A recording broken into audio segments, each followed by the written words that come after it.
Good morning, people. Joe Bernstein here, coming at you from beautiful DC. It's a sunny day and it's looking fresh out there. I just want to get outside. And in a moment, I will be. I'll be leaving and getting out into the suburbs a little bit to spend the rest of my day with some great people from a business owner group that I'm a part of. And speaking of which, last night I was at this amazing holiday party by that same group. It's called Cadre DC. If you're in DC, check it out.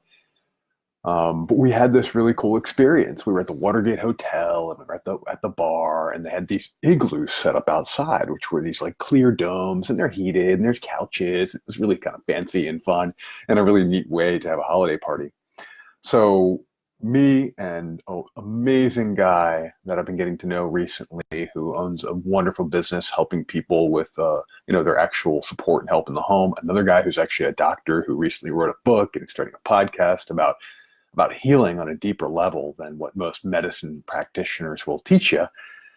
We're sitting around and we're all talking about a topic that's important to us. We all wish to and try to cultivate presence. And we're talking about it, and it becomes one of these buzzwords. Oh yeah, you gotta be present, you gotta be present. So one of the guys looks at me and says, well, Joe, how do you actually do that? How do you help people create that? And so I just think about how I've created it for myself and how I teach others to do the same. And I want to teach that a little bit right now. So it reminded me of a time when I was first learning to be present. It was 2013. It was during my whole divorce transformational period. I was learning to lose weight and understand my body. I was learning to understand my emotions, my nervous system. I was learning to understand sexuality and attraction and dating and women and what it really would take to create great relationships like the one I'm in right now. And I was actually in Arizona at a sales meeting for when I used to work for Bose, and I was sitting on a horse. I was sitting on a freaking horse. First time ever in my life I've ridden a horse, and I was having this experience going, Joe, you're probably never going to pay for this yourself again. It's not something you're into, but you chose it because it's a really unique experience. But my mind was racing. I was thinking about a million things. I had just met a woman I was really into. I had someone back home I was already had gone on a couple dates with. I was really focused on learning what I could learn to expand my career at the time. And my mind was everywhere. And I noticed this is an opportunity. In 90 minutes, this experience of riding a horse through the desert is going to be gone. So what did I do? I actually practiced using a mantra. And I'm going to teach you about that mantra here in just a second. So first things first, how do you cultivate presence? Well, you can't just decide, hey, I'm going to be present today. You got to start to practice. So one thing you got to do is go to the gym. Now, the gym of presence, the gym of mindfulness, to me is meditation. So if you're not meditating, I challenge you to start a practice. That's really going to help. Next, though, when you're actually in the experience of being with other people, maybe you're in a noisy, crowded environment like we were yesterday at a holiday party. Maybe you're across the table from your wife of 20 years and you find your mind racing. When it's time to practice presence in the presence of other people, when there's distractions, you can't just meditate. So here are three things you can do. I want to teach you a tool that I call vacuum and tape recorder. So first things first is become a vacuum, but a vacuum of attention. Somebody's talking to you, someone's sharing their world with you. So lock in, make eye contact, and just focus on the person. Break eye contact every now and again, scan them a little bit, scan the environment, come back. But be a vacuum, create a vacuum of attention physically with your eyes. And then be a tape recorder. Actually, as you practice this, you won't need to do this very long, but if for a few weeks you do this, you'll start to really be able to listen clearly with people.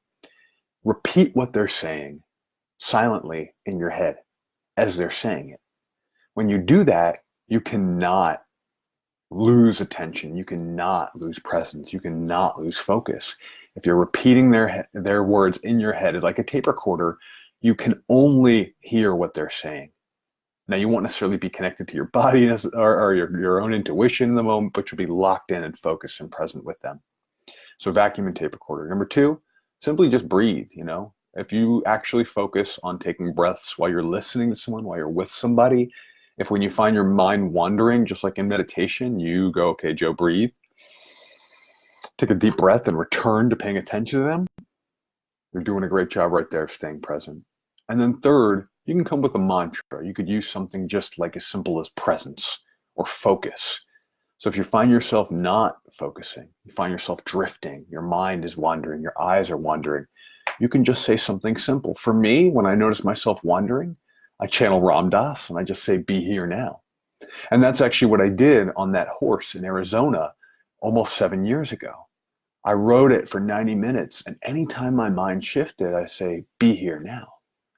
So that moment while I was riding a horse in Arizona is something that transformed my attention. I didn't much longer have to say, be here now. I didn't much longer have to use the vacuum and tape recorder. Now I can be fully present with people without effort, but it does take practice. So that's what I got for you today.